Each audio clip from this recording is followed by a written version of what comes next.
जय श्री कृष्ण, राधे राधे। भगतजनों, आज हम सब श्रीमद् भगवद गीता के 11वें अध्याय का महात्म्य सुनेंगे। सर्वप्रथम भगवान का स्मरण करते हुए सब बोलिए श्री राधा कृष्णाभ्याम नमो नमः। श्री लक्ष्मी नारायण भगवान की जय। भगवान शंकर माता पार्वती की जय। यह कथा आप सब पद्म पुराण से सुन रहे हैं।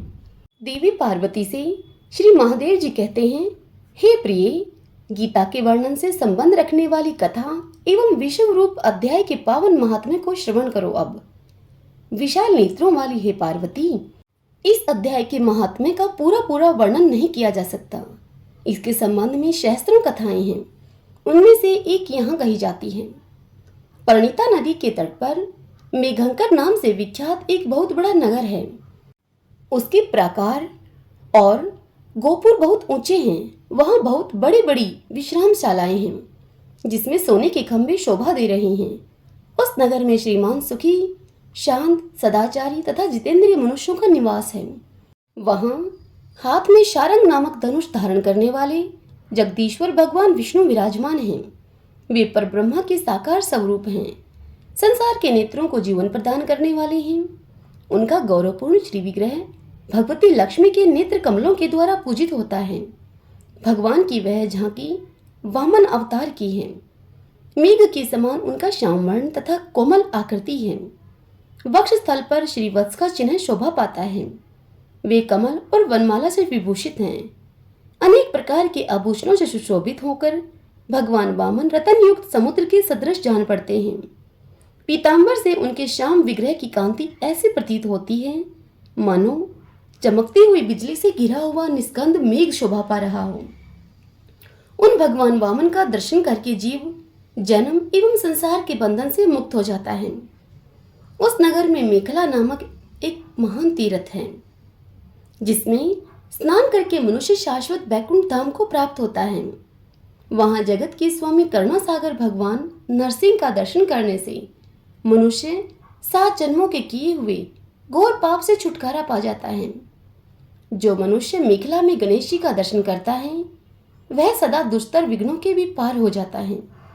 उसी मेघंकर नगर में कोई श्रेष्ठ ब्राह्मण थे जो ब्रह्मचार्य परायण, ममता और अहंकार से रहित, वेद शास्त्रों में प्रवीण, जितेंद्रिय तथा भगवान वासुदेव के शरणागत थे।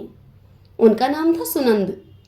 हे प्रिय, वे शारंग पाणी धनुष धारण करने वाले भगवान के पास गीता के 11वें अध्याय विश्व रूप दर्शन योग का पाठ किया करते थे। उस अध्याय के प्रभाव से उन्हें ब्रह्म ज्ञान की प्राप्ति हो गई थी।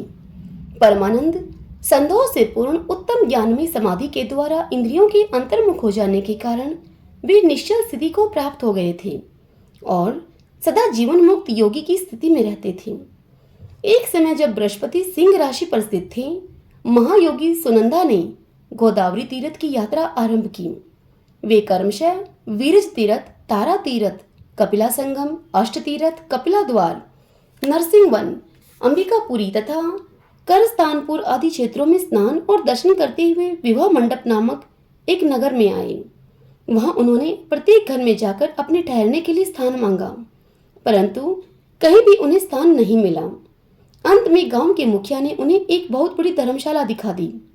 ब्राह्मण ने साथियों के सहित उसके भीतर जाकर रात में वहां निवास किया। सवेरा होने पर उन्होंने अपने को तो धर्मशाला के बाहर पाया, किंतु उनके और साथी नहीं दिखाई दिए। वे उन्हें खोजने के लिए चल पड़े। इतने में ही ग्रामपाल अर्थात मुखिया से उनकी भेंट हो गई। ग्रामपाल ने कहा, हे मुनिश्रेष्ठ, तुम सब प्रकार से दीर्घायु जान पड़ते हो। सौभाग्यशाली और पुण्यवान पुरुषों में तुम सबसे पवित्र हो। तुम्हारे भीतर कोई लोकोत्तर प्रभाव विद्यमान है। तुम्हारे साथी कहाँ गए और कैसे इस भवन से तुम बाहर आए, इसका पता लगाओ। मैं तुम्हारे सामने इतने ही कहता हूँ कि तुम्हारे जैसा तपस्वी मुझे दूसरा कोई नहीं दिखाई देता। हे विप्रवर, तुम्हें किस महामंत्र का ज्ञान है, किस विद्या का आश्रय लेते हो तथा किस देवता की दया से तुम में अलौकिक शक्तियां आ गई हैं। हे भगवान, कृपा करके इस गांव में रहो तुम। मैं तुम्हारी सब सेवा शुश्रूषा करूंगा। इस प्रकार कहकर ग्रामपाल ने मुनीश्वर सुनंद को अपने गांव में ठहरा लिया। वह दिन रात बड़ी भक्ति से उनकी सेवा टहल करने लगा। जब 7-8 दिन बीत गए तब एक दिन प्रातःकाल आकर वह बहुत दुखी होकर महात्मा के सामने रोने लगा और बोला, हाय, आज रात में राक्षस ने मुझ भाग्यहीन के बेटे को चबा लिया है। मेरा पुत्र बड़ा ही गुणवान और भक्तिमान था। ग्रामपाल के इस प्रकार कहने पर योगी सुनंद ने पूछा, कहाँ है वह राक्षस और किस प्रकार उसने तुम्हारे पुत्र का भक्षण किया है? तब ग्रामपाल बोला, हे ब्राह्मण, इस नगर में एक बड़ा भयंकर नरभक्षी राक्षस रहता है। वह प्रतिदिन आकर इस नगर के मनुष्यों को खा लिया करता था। तब एक दिन समस्त नगरवासियों ने मिलकर उससे प्रार्थना की कि राक्षस, तुम हम सब लोगों की रक्षा करो, हम तुम्हारे लिए भोजन की व्यवस्था किए देते हैं। यहाँ 12 के जो पथिक रात में आकर नींद लेने लगे उनको खा जाना। इस प्रकार नागरिक मनुष्यों ने गांव के मुझ मुखिया के द्वारा इस धर्मशाला में भेजे हुए पथिकों को ही राक्षस का आहार निश्चित किया। अपने प्राणों की रक्षा के लिए उन्हें ऐसा करना पड़ा। तुम भी अन्य राहगीरों के साथ इस घर में आकर सोए थे, किंतु राक्षस ने उन सबको तो खा लिया, केवल तुम्हें छोड़ दिया है। हे द्विजोतम, तुम में ऐसा क्या प्रभाव है, इस बात को तुम ही जानते हो। इस समय मेरे पुत्र का एक मित्र आया था, किंतु मैं उसे पहचान न सका। वह मेरे पुत्र को बहुत प्रिय था, किंतु अन्य राहगीरों के साथ उसे भी मैंने उसी धर्मशाला में भेज दिया। मेरे पुत्र ने जब सुना कि मेरा मित्र भी उसी में प्रवेश कर गया है, तब वह उसे वहां से ले आने के लिए गया, परंतु राक्षस ने उसे भी खा लिया। आज सवेरे मैंने बहुत दुखी होकर उस पिशाच से पूछा, ओ दुष्टात्मन, तूने रात में मेरे पुत्र को भी खा लिया।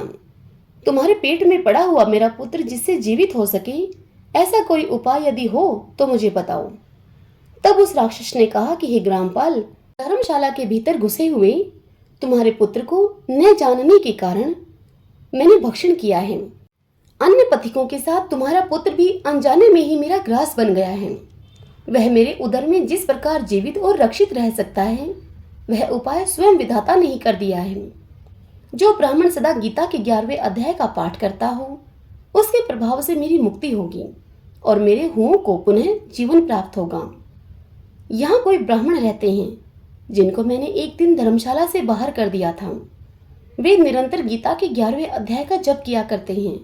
इस अध्याय के मंत्र से 7 बार अभिमंत्रित करके यदि वे मेरे ऊपर जल का छिटा दें तो निसंदेह मेरा शाप से उद्धार हो जाएगा। इस प्रकार उस राक्षस का संदेश पाकर मैं तुम्हारे निकट आया हूँ। तब उस ब्राह्मण ने पूछा, हे ग्रामपाल, जो रात में सोए हुए मनुष्यों को खाता है, वह प्राणी किस पाप से राक्षस हुआ है? तब ग्रामपाल बोला, हे ब्राह्मण, पहले इस गांव में कोई किसान ब्राह्मण रहता था। एक दिन वह अघानी के खेत की क्यारियों की रक्षा करने में लगा था। वहां से थोड़ी ही दूर पर एक बहुत बड़ा गिद्ध किसी राही को मारकर खा रहा था। उसी समय एक तपस्वी कहीं से आ निकले, जो उस राही को बचाने के लिए दूर से ही दया दिखाते आ रहे थे। गिद्ध उस राही को खाकर आकाश में उड़ गया। तब तपस्वी ने कुपित होकर उस किसान से कहा कि ओ दुष्ट हलवाई, तुझे धिक्कार है, तू बड़ा ही कठोर और निर्दयी है। दूसरों की रक्षा से मुंह मोड़कर केवल पेट पालने के धंधे में लगा है। तेरा जीवन नष्ट प्राय है। अरे जो चोर, दाढ़ वाले जीव, सर्प, शत्रु, अग्नि, विष, जल, गिद्ध, राक्षस, भूत तथा बेताल आदि के द्वारा घायल हुए मनुष्यों की शक्ति होते हुए भी उपेक्षा करता है, वह उनके वध का फल पाता है। जो शक्तिशाली होकर भी चोर आदि के चंगुल में फंसे हुए ब्राह्मण को छुड़ाने की चेष्टा नहीं करता, वह घोर नरक में पड़ता है और पुनः भेड़िए की योनि में जन्म लेता है। जो वन में मारे जाते हुए तथा गृध्र और व्याघ्र की दृष्टि में पड़े हुए जीव की रक्षा के लिए छोड़ो छोड़ो की पुकार करता है, वह परम गति को प्राप्त होता है।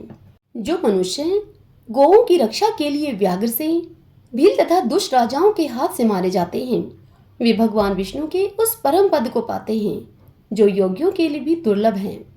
सहस्त्र अश्वमेध और 100 वाजपेयी यज्ञ मिलकर शरणागत रक्षा की 16वीं कला के बराबर भी नहीं हो सकते। दीन और भयभीत जीव की उपेक्षा करने से पुण्यवान पुरुष भी समय आने पर कुंभीपाक नामक नरक में पकाया जाता है। तूने दुष्ट गिद्ध के द्वारा खाए जाते हुए राहगीर को देखकर उसे बचाने में समर्थ होते हुए भी उसकी रक्षा नहीं की। इससे तू निर्दयी जान पड़ता है अतः तू राक्षस हो जा।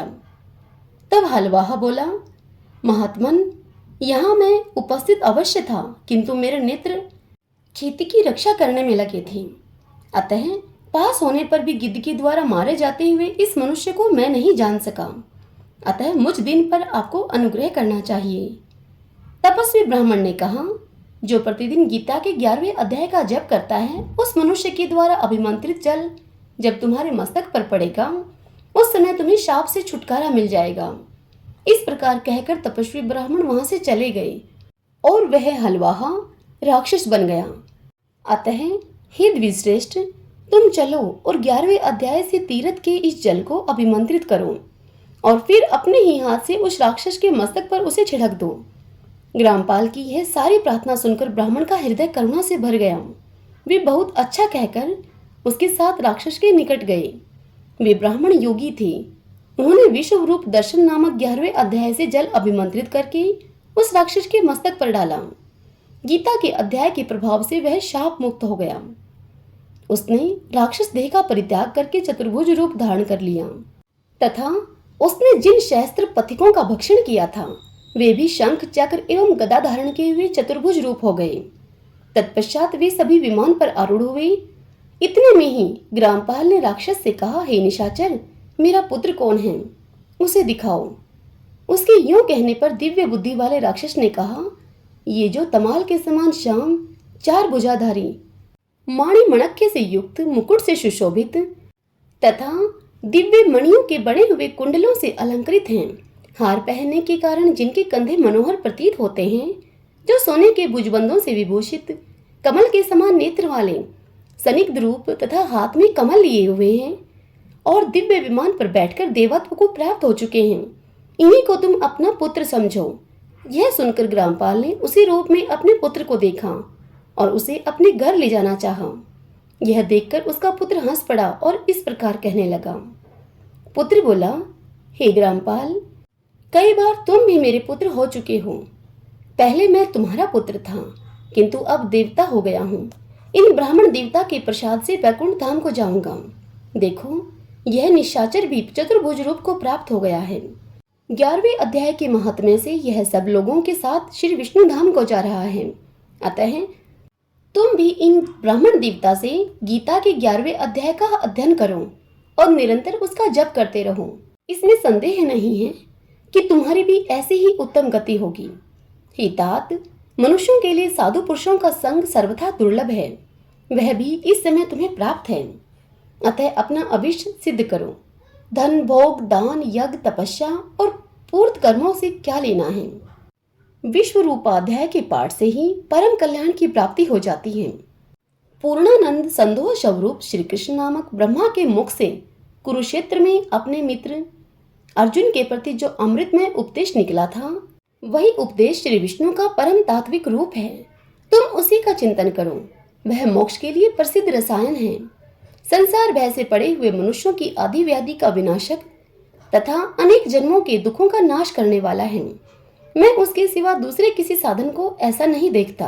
अतः उसी का तुम अभ्यास करो। श्री महादेव जी कहते हैं कि इस प्रकार कहकर वह सबके साथ श्री विष्णु के परम धाम को चला गया।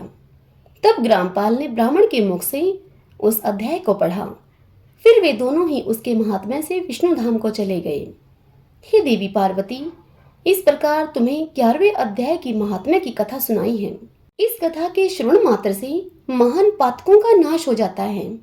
हरि ओम तत्सत। ओम श्री राधा कृष्णाभ्याम नमो नमः। भगवान शंकर माता पार्वती की जय। श्री लक्ष्मी नारायण भगवान की जय। यदि आपको यह कथा पसंद आई हो तो आप इस वीडियो को लाइक करें और कमेंट बॉक्स में जय श्री कृष्णा लिखें और अपने अपनों के साथ इसे शेयर करके पुण्य कमाएं। ज्ञान बांटने से बढ़ता है, इसलिए इस ज्ञान को आप दूसरों तक पहुंचाएं। जय श्री कृष्णा। राधे राधे।